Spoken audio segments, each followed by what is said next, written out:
perfetto, no? Paolo? Non... Buon pomeriggio. Good afternoon. Thank you again for being here for our last session of book presentation. I want to thank both the authors to be with me, and of course you to be attending this last episode of our series, let's say.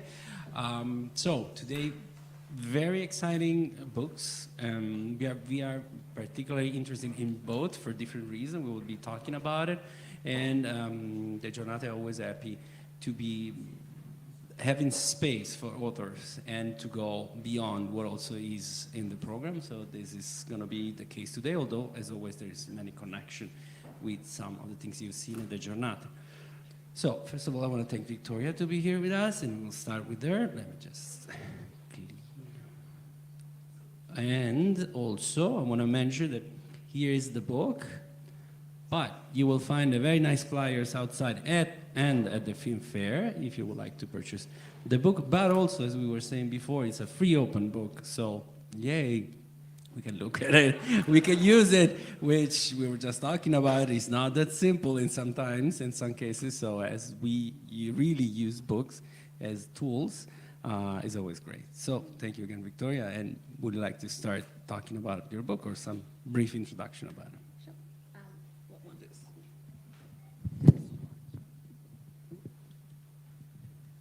Okay, grazie Paolo, and thank you everyone for being here. It's particularly nice to be talking about a book at Pordenone because it's very much a product of Pordenone, this book. Without the film screenings that we had in 2019, which Richard Abel did with myself, with everyone else's support, obviously, from the archives, the Mistinguett program, I wouldn't have been able to see the films that I was writing about. Without programming at Cinema Ritrovato in Bologna, again with people who are involved also in Pordenone, above all Marianne Lewinsky, who in 2010 did a program on Capellani and Mistinguett. I wouldn't again have been able to see the films that I write about in this book.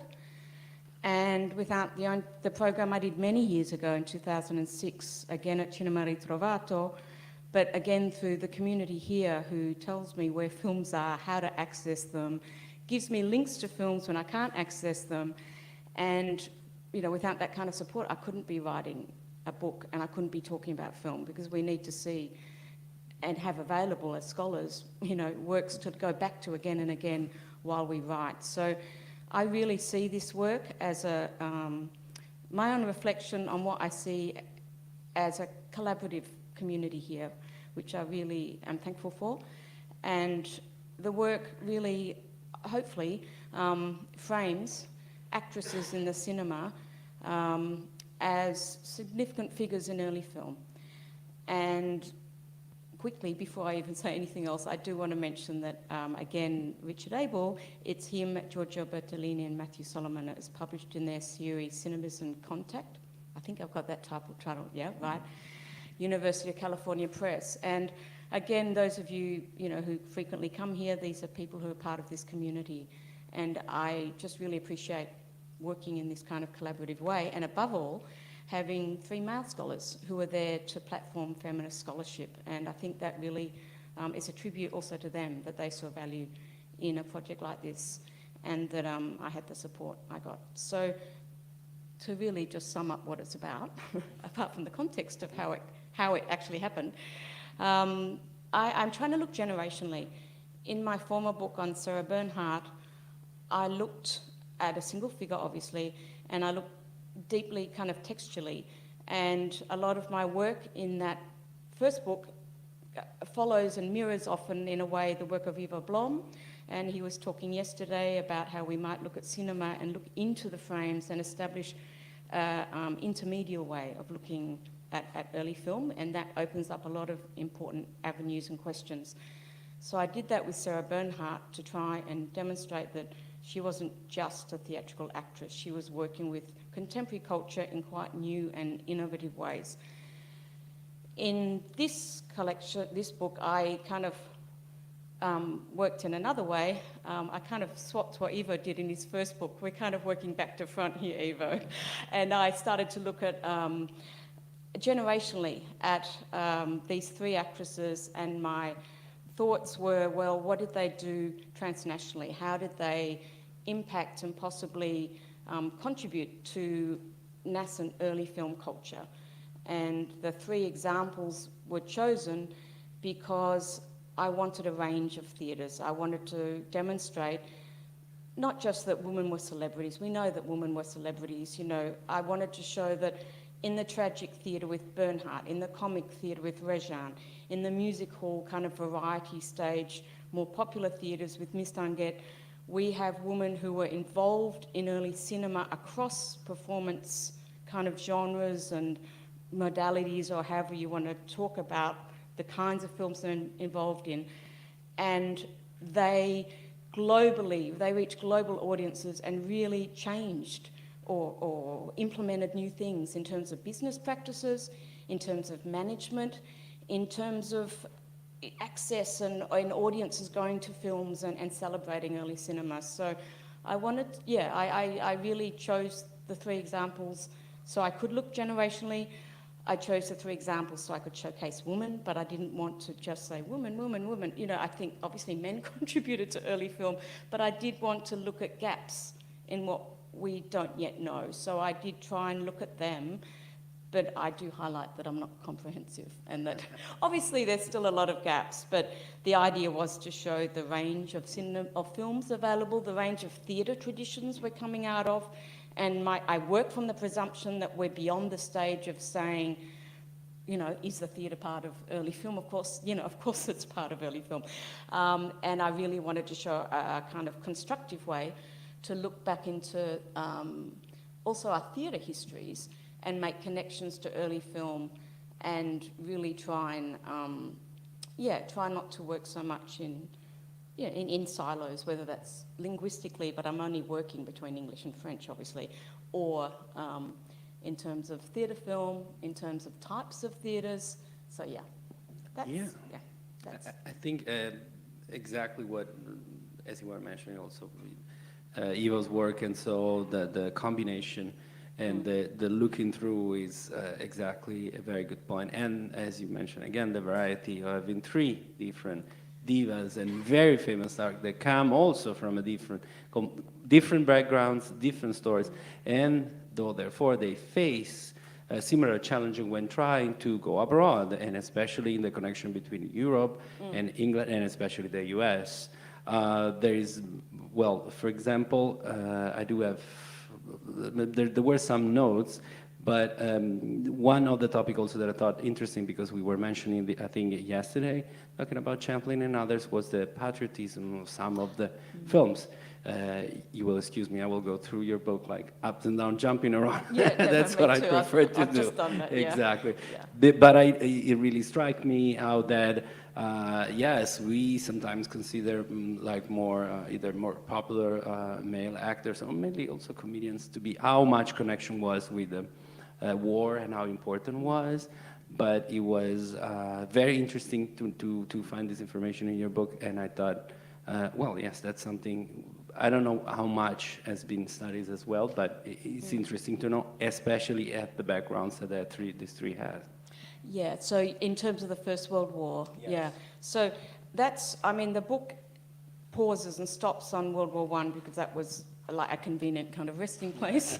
But fortunately, the actresses that I chose were very active in making propaganda films, particularly Sarah Bernhardt with Mothers of France, 1917.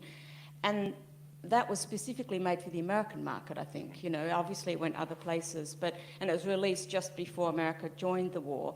So she traveled to America and, you know, was very active in kind of, you know, encouraging Americans to go to war. And she, at that point, had changed from becoming a marginalised Jewish figure who was seen as, you know, whose mother was a courtesan, and herself actually at the recent exhibition in Paris I saw was listed as a courtesan. So she had come from the margins, and in the space of a 50-year, career, had become the kind of porte-parole, the kind of, figurehead for the for France and for propaganda films. And so she arrived in America and really did rouse a lot of nationalistic fervour and sentiment. Réjane, I love Réjane, she's great. She preceded Bernhardt, her film Alsace, and that film is a 1915, 1916 film. And what's interesting about that is that she also is kind of regional, like she's nationalised, but of course in a specific way that goes back to the 1870 Franco-German War, Prussian War.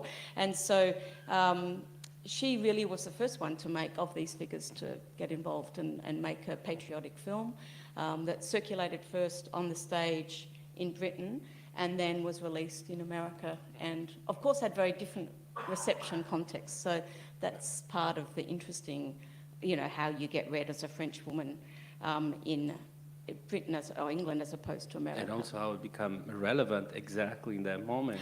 Yeah. So the kind of relevancy in Britain of that movie and in the US of other. So again, that is very striking, and also tell much about them. How do they know and how they decided to act in the movie? They choose the movie for a specific reason. So they were, let's say, reading the room to say, but also doing movies that were interesting too. So that's very decisive again. Yeah, and the reception specifically of Réjane, the reception was very different. In America, they were like, well, we've really got to see both sides of the war. But in Britain, they were completely like rousing and patriotic and everything like that. And there were little dolls made, and there were a whole lot of events that Réjane supported. And she was already part, though, of a charitable kind of initiative. So her and Bernhardt had long been part of kind of representing France abroad and in Britain, and being part of kind of charitable acts and community events and things like that. So for her to step up into that position, and so soon at the beginning of the war, I think is very significant. And that's really an overlooked part of history in terms of Réjane particularly. Bernhardt maybe a bit less so, but still, yeah. And then, of course, Mistinguett, you don't get that kind of film, but you get a different patriotism. Yes, I think so too. And it was also interesting, among the other things, there is some materials, and actually if you want to show something later, you let me know.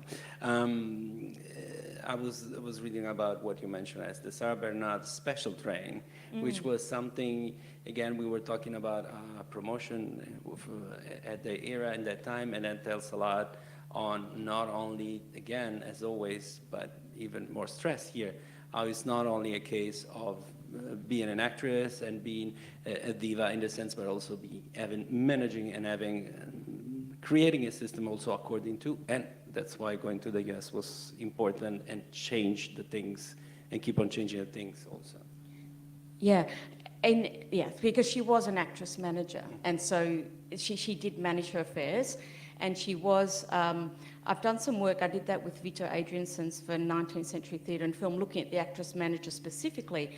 But what I find really interesting about Bernhardt, specifically in relation to America, is that role of the manager became quite pronounced and often gets overlooked because we have Martin Beck Presents, right? So it's like you don't get that, certainly you don't get that in England. And so the Martin Beck Presents type of vaudeville, rhetoric, I think actually clouds or kind of obfuscates our awareness or our ability to actually understand how important she was as a manager. So someone like Bernhardt did employ her own agents. She did employ her own advertising agents. So Walter Kingsley would, produce the colour posters and all the paraphernalia you'd get in the theatres when she would arrive. But that was organised, that was actually thought through. And the changing of the posters and the pictures and the kind of volume of what we would call merchandise today, and even the choice to have female ushers and things like that, was was a marketing and a strategic advertising campaign, which we often overlook because we think theatre performance, high class, I don't know what we think, but we're thinking a little bit, you know. But in her case, I don't think it was so, because, I mean, yes, but it was so known and so popular, and there was a reason, and there was a strategy behind that. Absolutely, for the three of them, specifically for her too. For her, there was a strategy, and she was successful and very good at it. Even, I mean, I would say even for someone like Réjane, who, when she built her own theatre in 1905, after the failure of a tour to America, she still, she had asherettes, they're all female as well, dressed in their own special costume, and the interior decorating was like all yellows and pinks, and everything visually was completely managed. And even the kind of plays she put on there'd be ones, you know, French-American performances, or whatever she chose to have in her theatre space, it was about marketing and advertising and managing that space. And so I think that work of the actress as a manager is really important and really significant in terms of how it impacted also international, or specifically international audiences. Yeah. And then going back to the movies that, of course, were even the part we're more interesting about. Don't get scared about the sound. It's not the ghost. It's air conditioning, because today we needed air conditioning. Well, it might be the ghost of some of our actor or director, but still, we pretend they are happy to be with us. Yes, we were talking. I was looking into the Queen Elizabeth that then turned Queen Bess movie that was particularly remarkable, as, of course, as always, we do maybe more, I wouldn't say starting, but just rediscovering, as you were mentioning before, the connection between theater and cinema in the early movie, but in this case specifically, of course, it's double, and it's remarkable. Yeah, I mean, that is one of the things I found, when I started to write on Bernhardt again, oh gosh, you know, can I really go back to Bernhardt and get enthusiastic again? But I did, because when you're looking transnationally at these figures, you really become aware of how important, obviously, location and context is. I mean, that's quite an obvious point to make, but it's so extreme, I thought, because I thought Britain, with Sarah Bernhardt, was like, they embraced her film, they called her Queen Bess. They made their special programs in every local, you know, theatre and cinema, very popular cinemas. And they saw her as I mean, obviously it's an English queen she's performing, so, you know, there is a relationship and a choice there, but they really engaged with the emotionalism of it. They said, you know, here's a woman who's been shown on screen to have a lover, to be distraught when he's killed, you know, and she dies of grief, right? So they're like, wow, you know, this really famous queen had a love life and was, you know, something that they could get engaged in and did connect with, which I find quite remarkable, because for a long time, film history has been written through the American marketing of that as a legitimate film, as high-class theatre, as a whole lot of other things. So that's a really clear and obvious example of how important it is that we look transnationally. And that's why I think, that's what I think is really, I mean, it's a really obvious point to make, but really something that was consolidated as I wrote it, that this is in a series that's about transnationalism. And even a simple leap from Paris to London and then London to New York is absolutely massive. Especially at that time, and considering the relationship within Britain and France, and the completely different point of views as well in theater and in cinema. Yes, that was a big deal for sure. It was a big deal. And going to Réjane particularly, I found, again, fascinating that you decided to mix the card, to shovel the card, just to give us more, a bigger view. And we always go back to the vaudeville and how little, how much do we know, do we feel about it, but the fact that she was very, as you were saying, also producing herself, but also very focused on a completely different kind of audience, most likely. But then again, becoming very popular as Mistinguett, of course, for, let's say, different reason from Sarah Bernhardt, but still, and again, so much connected to theater, a different kind of theater, but that a very popular theater as well. So let's say it's a different story, and it's a different story how let's say, the transnationality. Yes. Yeah. What I found interesting about Réjane, I mean, in this space, especially at Pordenone, we talk a lot about slapstick and feminism, and I think that's a really important, interesting part of, you know, performance history. But Réjane is a very, very sophisticated comedic actress who was enormously feminist and progressive, and was capable through the legitimate theatres in Paris of parodying and bringing into them what was going on in the Moulin Rouge and you know, the more popular, you know, casino, you know, more popular kind of what we'd call musical or vaudeville spaces of Paris. And that is a really significant bridging moment, I think, within Parisian and within French theatre history, and then to bring that to international audiences. So at the Paris Exposition, when she performs in her, you know, 50-second moment of, you know, in the Phono Cinema Theatre, that's already in an international space. And what does she choose to showcase? She showcases the moment in Ma Cousine, in the play that she was performing and famous for at the moment, that she'd been made famous for, the dance of Riquet, the can-can dance that was taken from the Moulin Rouge. Yeah? And that's not just about highlighting what's going on in the community of actresses around her, that's showcasing fashion, that's showcasing a kind of a cross-class, the ability of the theatre to cross those things, but also in an international space, putting herself as a risque type performer out there. And she had trained with the actual dancers from the Moulin Rouge, and she'd had them in her theatre to teach her how to do the can-can. So I think there's a real, often in, specifically when we're looking at women in film history, you know, it's like, is this person more famous than that person? And often women are put in opposition to each other. Say, Duze as opposed to Bernhardt.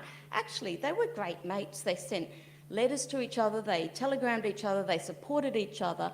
So, you know, even this little moment in the Exposition of Paris, 1900, with Réjane, you know, she was playing her 500th version of that play on the stage while she was in the exposition in a 1-minute film with the can-can dance, and there was the Moulin Rouge and all the actresses around her, and they were all together kind of really pushing a whole lot of boundaries, and we can forget that. So my point is that already she was in an international space when she started in film with that excerpt. Absolutely. I do have some more questions, but let's see if somebody from the audience has some. Either yes.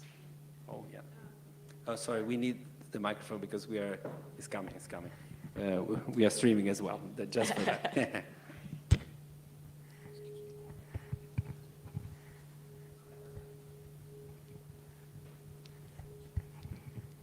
Victoria, thanks a lot, and for the book, obviously. Can you tell me what is the functional difference between transnational and international? That's an interesting question. The way I am looking at it is that when I'm looking transnationally, I'm looking specifically the way I frame it in the triangulation, like I've chosen the triangulation obviously for a whole lot of my own limitations, between France, but mainly Paris as the centre of the theatrical world and as the leading filmmaking country, pre-World War I. England, in terms of the sophisticated theatrical culture, so therefore the appreciation for Bernhardt, the appreciation for Réjane, and possibly Mistinguett, because they were travelling back and forward between Paris and London, obviously, and then going on to America and looking at the difference culturally in that. So that bridging of those differences, for me, allows a comparison and a contextual comparison in certain instances of performance, whether it's on film or on the stage, which then allows me to think transnationally in terms of cinema history. It allows me to say, okay, if I'm looking at Bernhardt transnationally, I'm not going to agree possibly with Sharon Marcus, who says celebrity culture. Bernhardt was amazing. She went on the train. She had all these posters. She went in all these theatres, and isn't that great? It is great, and it's really interesting. But in film, we have the ability to actually burrow down into communities and see that difference, and also present it possibly nationally I don't even know, maybe even citywide, I would say would be the best. You know, internationally, I'm saying the exposition only because it's called the Exposition Universelle, as you know. So it's the international space, and it was actually a showcase. The whole point was to present, you know, 1900 Paris to the, you know this, like to the international community. So that's why I'm using international in that context, because I'm trying to say that even before Réjane becomes transnational properly through film and really circulates like that, she chose to be part of an international forum within Paris where you have audiences coming in, and you have those same audiences going to the theatre, obviously. I don't know if I can say that that's transnational within Paris itself. I wouldn't, but I'm not sure, because possibly you have something to contribute. Yeah, but I mean, frankly, I think you could say international and do the same thing. You're not saying it's because it's triangulated that it makes it... No, I mean, that's not the point, right? But when we say international, it's almost like saying you have a global audience, but then we don't differentiate between specificities. And I'm learning that even within, say, Britain, which I'm not a theatre historian, so obviously I've had to learn a lot of theatre history for this. But when you're looking at the reception context and you go into the kind of granular detail of what this city or this specific reviewer on this specific newspaper is saying, it's so different. And if we just say international, we actually return to the issue I was saying before, where we get celebrity culture, and I'm trying to avoid that because Bernhardt is so famous. Well, I would really disagree. I mean, of course, some people could do what you're saying by international in a kind of reductive way, but I would argue, I guess, that as the archives have opened up more and more, so that there's, it's easier and easier to access more kinds of material in more places. And make interconnections in different kinds of ways, often unexpectedly, that, I mean, for me, I would just call it international, and I don't see the benefit, really, of calling it transnational.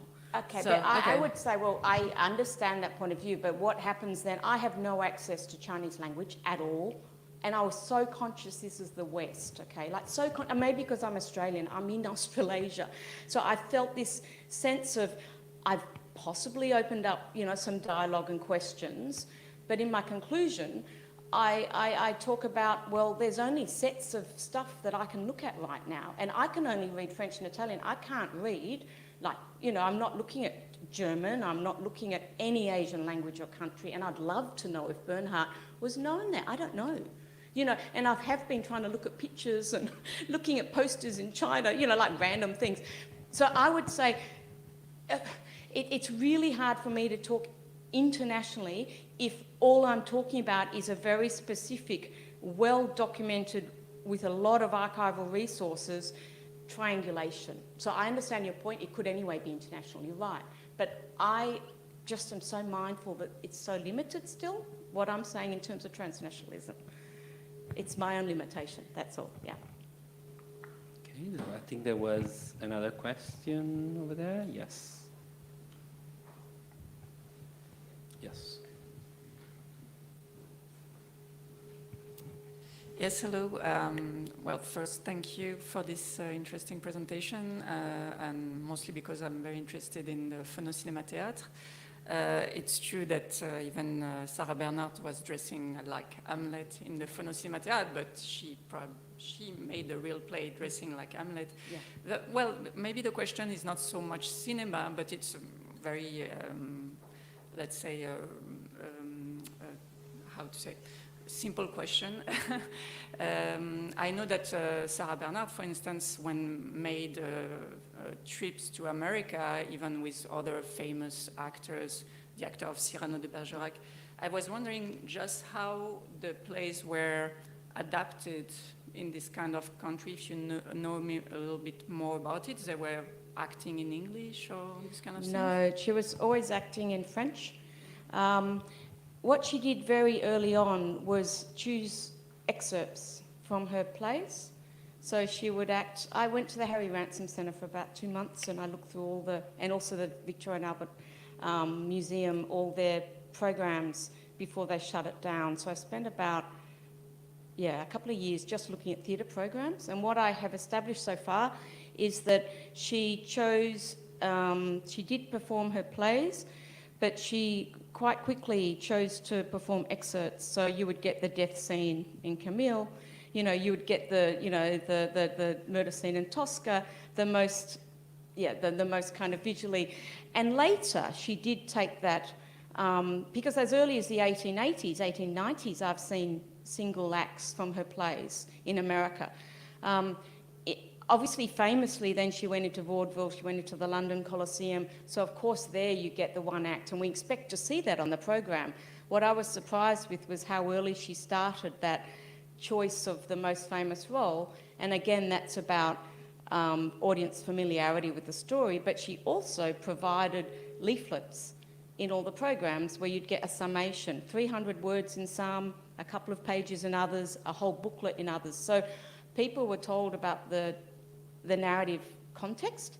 And I think that the idea anyway was that by that point she was considered in England to have vulgarised, inverted commas, her acting to make herself more legible. But on the other hand, you could say she was very little, and a lot of the theatres she was appearing in were massive. You know, the first theatres in London she appeared in had about 1,200 seats. The Lyceum, and you know, by the time she got to bigger and bigger theatres, there was 3,000 seated in London. So in America, you got even bigger audiences. So you can imagine also kind of acting styles were adapted to context, and that doesn't mean it's not realistic. That just means you had to adapt yourself to the space. Yeah. There was also music played, and there was, you know, other ways to show the emotion. So it was never in English, no, and none of them performed in English, unless it was comically, which was Mistinguett. Yeah. Okay, is there a last comment or question? Yes, Ivo. Interesting cases. Two of them are actresses who were acting on stage already for a long time before they started acting in films. And earlier this week we had La Madre with Italia Fatiliani, also another actress who already had a long stage career before she made her first basically only film. Yeah. People have also compared it to Réjane and Leonora Duse. With Mistinguett, the case is a little bit different, I'd say. Can you say something about that? Yeah, no, that's a really good point. With Réjane and Bernhardt, what initially, attracted me to them was that they were older actresses performing youth, and that was completely accepted and taken for granted. And with Mistinguett, she made 40 films between 1908 and 1915 and was known as a kinema artist, and then obviously became famous as the music hall, you know, revue performer. And so by the time she died, no one even mentioned her films. In no obituaries there any mention that she was on film. So it's a real reversal, and I like to think of it, and in the book I do write about this, that what she learned on film, she took into possibly the stage. And she did say she didn't enjoy performing on film because she didn't have the liveness of the audience, and she seemed to really, really genuinely enjoy that. The other actresses, obviously, it's a much more mixed kind of career. But Mistinguett, I think, is really interesting for that. I've just done some work on her as a new woman as well, like in terms of thinking of her around those kind of questions. And I think that, there's a lot more to learn about her. Yeah, and she did obviously make that later film, but that's a single film. So, very different too. Yeah. So, Victoria, thank you very much. Thank you for your presentation. Yeah.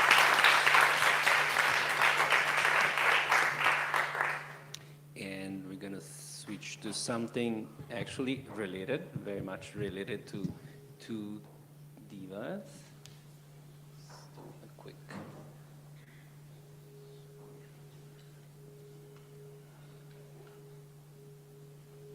I have the slideshow. That's what we're prepping for. We'll be there.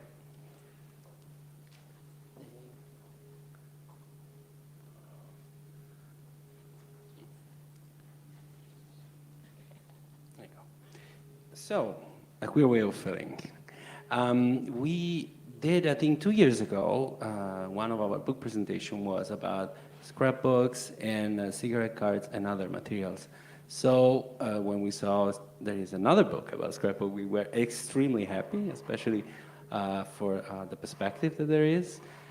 And as we said, it's something that is not new, but I think is coming out very nicely. And it's another angle that is the exact bridge between what there is the audience all the time, the fans, and the actual movies.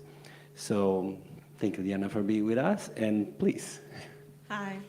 It's my first time here, and if you've ever seen me present, know that I'm going to struggle with sitting down. Because I'm someone that just enjoys inhabiting it. I even have like a moving gown, so you're going to see me struggle. But the good part of that is that this book is very much about that. It's about wanting to understand how people that were alive at the time that Hollywood was being born, so the teens, how particularly young women, who we knew, as we were discussing, had preponderant parts both in front of the screen, but also behind the scenes in many different ways, from editors, screenwriters, right?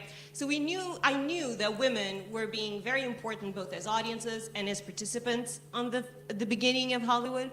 But I really wanted to understand how the everyday person, the everyday woman, was engaging with this burgeoning star system. And I was really curious about the materiality of this whole dead generation. That's it. I was very curious what were the modes of engaging with film when film was being born and was immaterial. The shadow players were the name of the game. But how people that had bodies and were sitting in the audience just like you are engaged with feeling so strongly and so passionately about these new named stars. And what kind of practices did they create to create affinities, intimacies with these shadow players? And another part of what I was really curious is that, as you probably know, to this day, we still use the term fangirl to be some kind of like derogatory remark of someone that is very much in love with media and has a very passionate relationship with the actors in the media. Actors is a plural word. And so I was curious if that idea of fangirling, which has become derogatory in the sense that is associating extreme emotionality with femininity, but is applied regardless of the gender of the person that may be showing that passionate attachment to media. And I was curious how passionate attachment to media became gendered. And so I turned to look for materials that may have survived. These first generation of girl fans, as I call them, as like a subverting of the idea that fangirl has to be seen as something shameful or something excessive, something unproductive. That was one of the tracks. So I started wondering, what do we know about these people as they lived, as they died, their biographies that was not reported to us by the press or the stars. So I wanted to know from these everyday moviegoers, from themselves as much as possible, which again, because they were dead, was very exciting. Because I kept thinking, I'm gonna finally have the career I really wanted, which were two prone. I wanted to be a male person, which I could not in America because I'm not a citizen. So my future worked toward it in that way.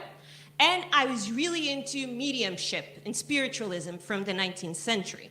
And I was a little bit late to have that career. But I thought, I'm gonna go and parse the letters, the private correspondence of these everyday girls that were in love with the movies, and I'm gonna kind of incantate them into life, even if it is just for my own benefit. Because honestly, when I wrote this is not my dissertation really. So when I started writing this, it was just because the curiosity was more than I could handle. So when I started looking for these materials, I just started, and this is really interesting to think that we were talking earlier today of how to find clues in films and try to deduce where they come from or who made them, and try to find visual clues in the material. So I started by going to every archive I could find that had a women's college. So a women's college that had an archive from the turn of the century, because I was very determined to find these girl fans, and was very determined to find personal materials. And so that means that the beginning of my process of finding sources was already defined by privilege in many ways, because the people that were the alumni that were giving these materials that would get preserved in these schools were people of some kinds of means, literacy certainly, because they were pursuing tertiary education, and the majority of them identified as white. White in America is complicated, meaning that many of them had mixed ethnicity. They may identify as Irish American, as Italian. They might identify as being Jewish or having a creed that was non-Christian, but they didn't identify as people of color as we understand them today, specifically Latino or Black. So that's just to say that I'm aware that the majority of the documents that I found, because I started by trying to find them in places that grant institutional support from the beginning of the 20th century, that there is privilege underscores the archive that I found. However, and I should be showing you images because I feel like this is more exciting if you look at it. However, I was interested in two things. One was the letters, you already know. I was very curious if any kinds of letters survived that fans had submitted to the stars. One. Two, because I was really determined to pour through their personal mail. Once I would go to these schools and ask for the alumni documents, I would pour through these young women's personal correspondence at hazard. I would just open every single piece of paper, get all the paper cuts, get all the diminished high side. If you knew me like 5 years ago, I didn't used to wear glasses. I do now. It's the archival work. I just want you to know that I'm aware of that too. So I would read all of their, just these letters to mom, these letters to best friend, and they would make remarks about the movies.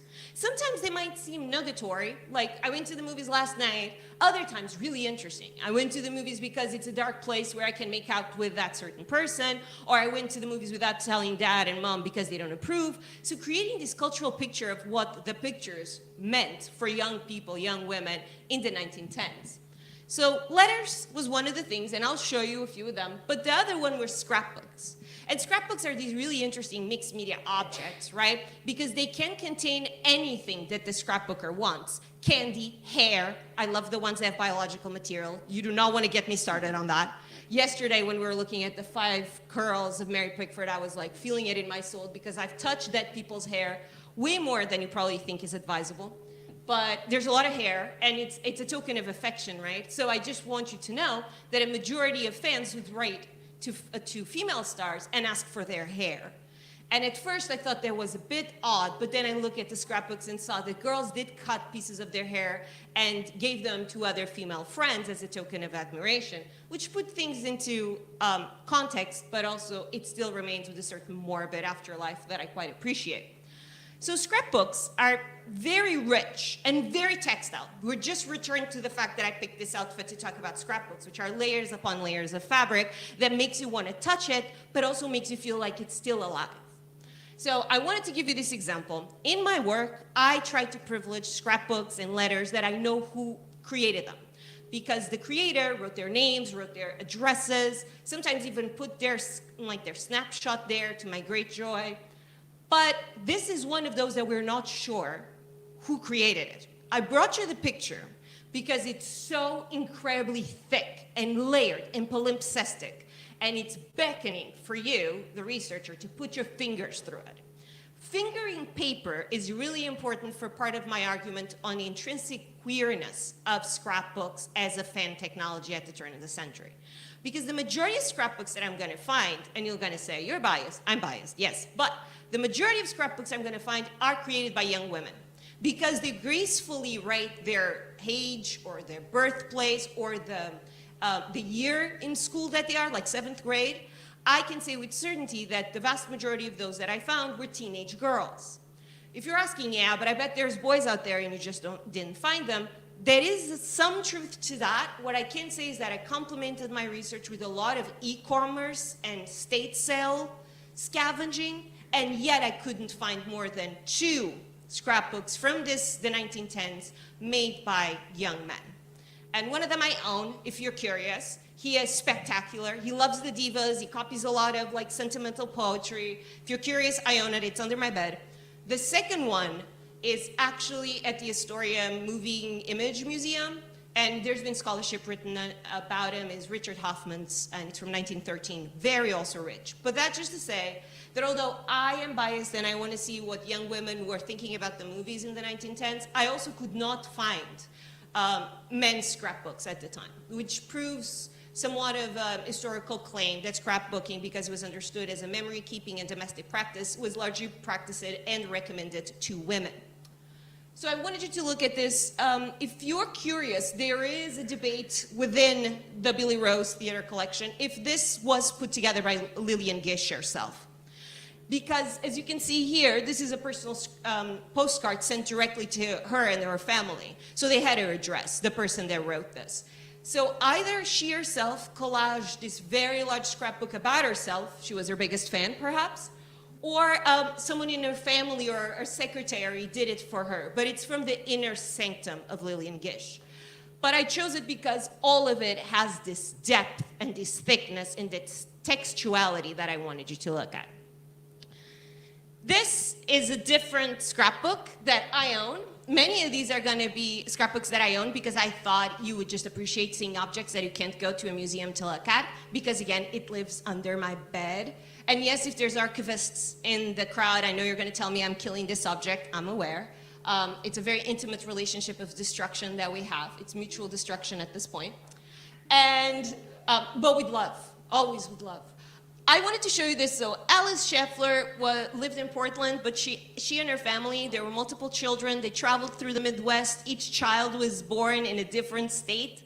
And she actually is from Dakota originally. She is going to end up getting married in Canada and live and die most of her life, most of her life and die in Southern California. But at this time, she lived in Portland, where she lived until she ended as her teens and got married.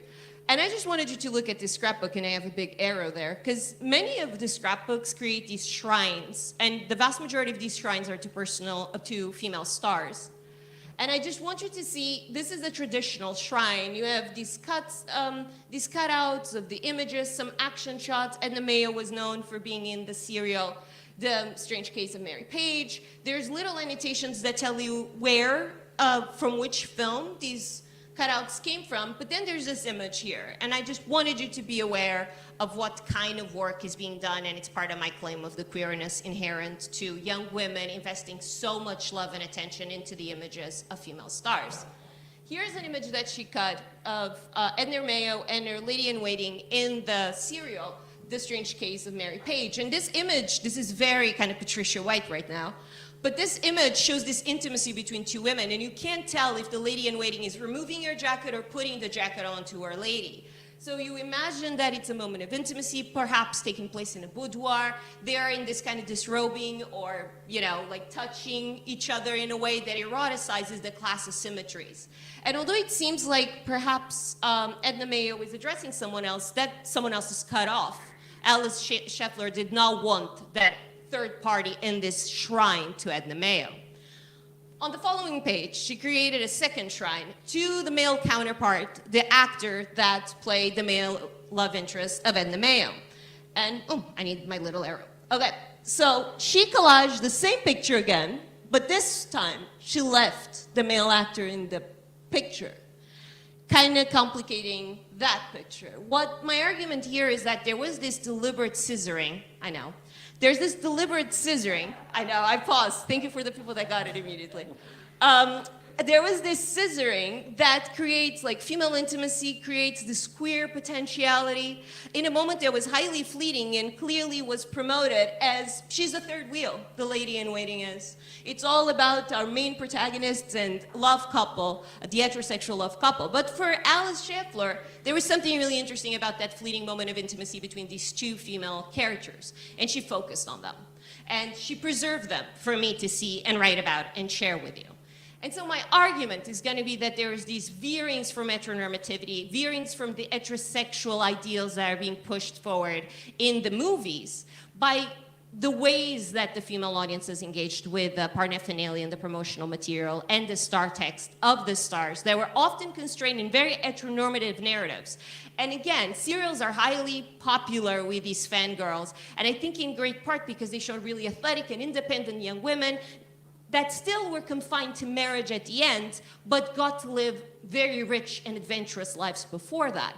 So it's very interesting to find in these scrapbooks an abundance of shrines to the popular serial queens of this time, and particularly where they cross-dress. So again, cross-dressing was highly fleeting as well as a motif in serials. It was very pervasive in other kinds of movies from the 19-teens, but it's interesting to think that there is a repeated insistence from these girl fans of cutting the pictures of the stars in male garb, and I probably have a couple of them here. This is a whole, yeah, we can talk about this if you want. Let me move just forward so you can see the cross-dressing. If you want to see someone really obsessed about Kerrigan to the point that she collaged a piece of film that fell on the cutting editing room at Universal, and she collaged that, and now it lives under my bed, I can show you that. Yeah, there's a lot of Kerrigan. Kerrigan was very beloved. We can talk about that too, because he has an interesting star text. All right, so just to show you, cross-dressing is really popular in the scrapbooks, popular in the films, but always as just a fleeting moment. So again, under my bed, this is Florence Todd. She was a teenager from St. Joseph, Missouri. And this is the cover. And many of the scrapbooks have these titles, like my movie book or my picture book. And here you have pictures of Peppina. It's Mary Pickford in this part. And another one, Mary Allison, a very popular serial queen of the time, also in what was a very popular equestrian garb that put these very feminine stars in clothes that have a certain masculinity and put them also in positions where they could like wield whips.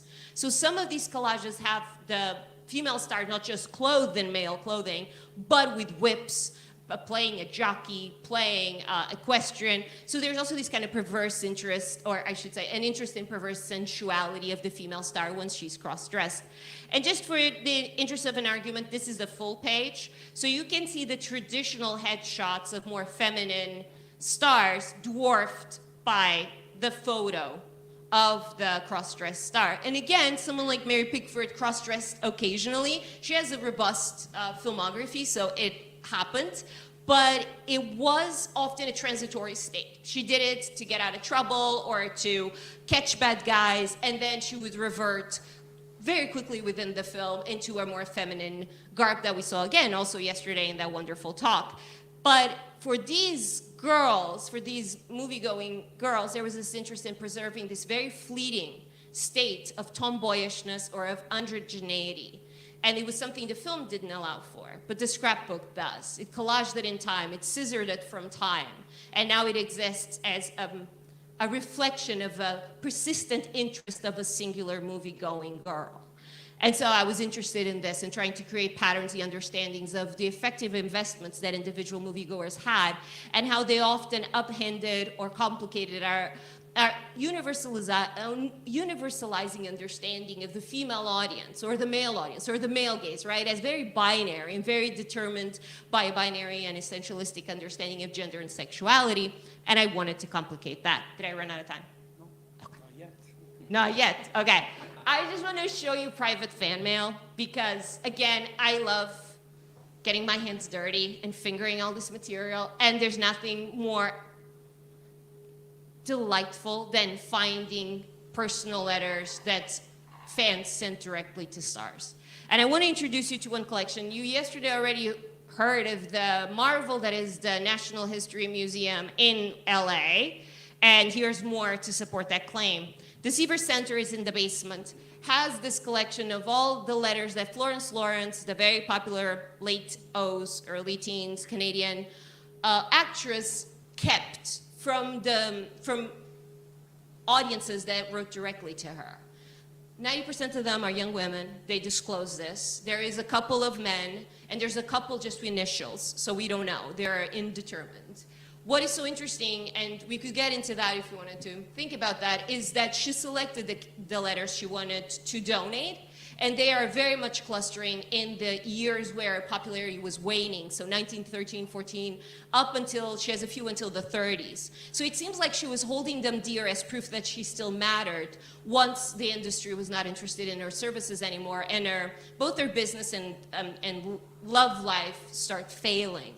In case you don't know, I'm sure you do, she ends up killing herself a few decades later. So this bequeath comes with certain tragedy to it. And I just wanted you to see, this is how they look in case you're wondering. If you touch inside, it's velvet.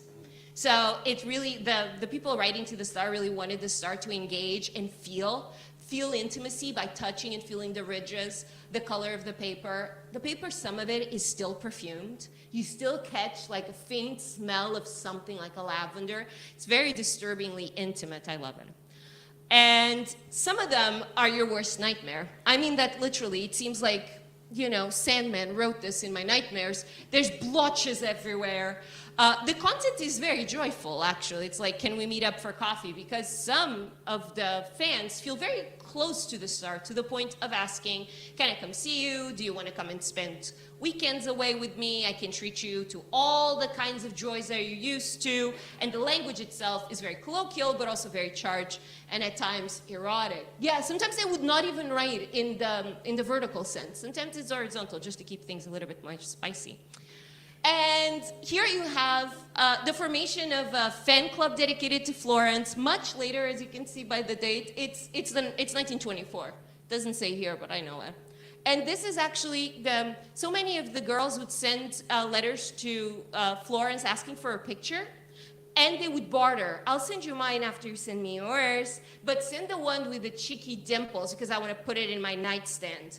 The language is both, flirtatious, it's youthful with a certain slang, and that marriage of the established conventions of proper epistolary correspondence, and then mixing with the vernacular of the youth of the 1910s is really interesting.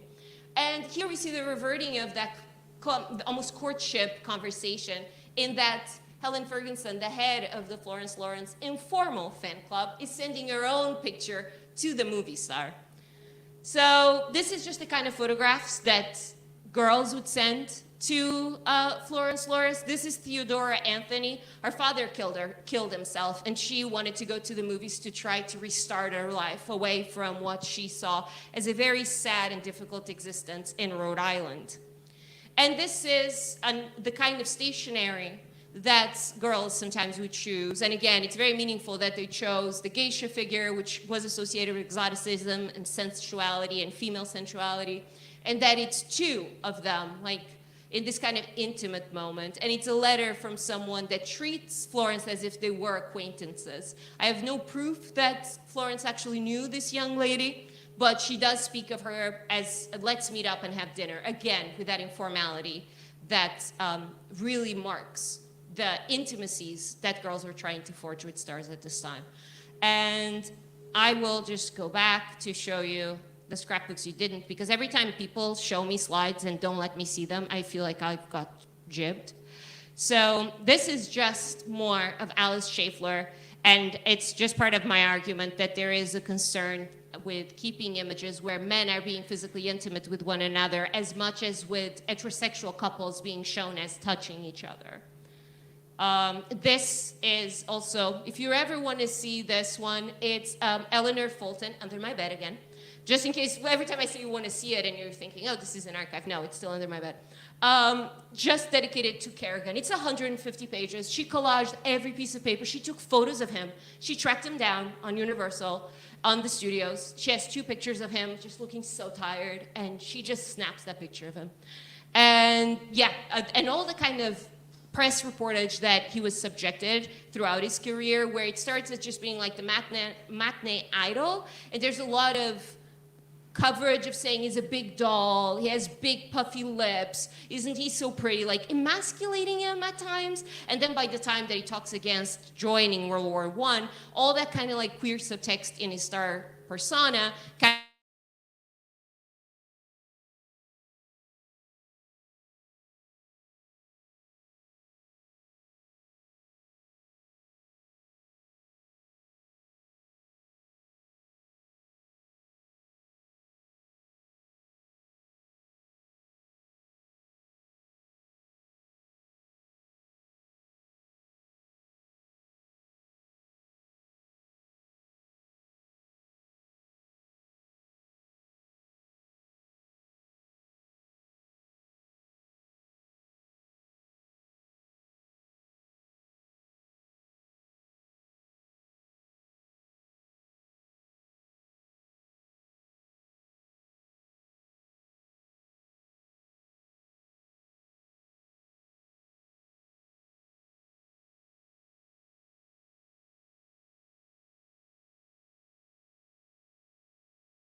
which I've never looked at in detail, which is the movie autobiographies that Herbert Blumer collected in the early 1930s when he was doing movies in conduct. I guess they must, I hope they exist. I've never looked at them. I know the quotes that are often used and cited by me and others, but I just wonder if there's a whole bank of maybe revealing, they're not going to be super revealing, but they might well be kind of interesting to interpret, to look at in bulk. There's another batch of movie autobiographies in Britain, probably less well known, collected in the late 1940s by a British researcher who had the same idea as Blumer, that you really have to go to people and ask them to narrate their own relationship to film. And there may be other collections that we just don't know about. I'm not aware that they've ever been brought together. What do you think? I would love to read those personal autobiographies if anyone has them. And I admit I am obsessed with the 1910s. So I am ignorant of things past 1920 something. I keep finding scrapbooks of that liminal 1920s, so I keep accumulating them. I don't know yet how or why, but it's just my magpie instinct. So I can't comment upon things from other decades. I just never even went out and tried to find them. But I'm remitted to the Emily Hasty, right, where she went to the cookbooks and she went to the marginalia, and I find that work fascinating. And if I ever find work from the decade in which I work that speaks to that, I would be the first in line to read it. I did do some work of reading silent film actors' autobiographies that got published later on, right? Like Gish and Pickford. And I find them too editorialized. They're still interesting objects, but I like my work ethics, I guess, or my major point of interpretation of entering in the field is removing any kind of boundary that I can find between the object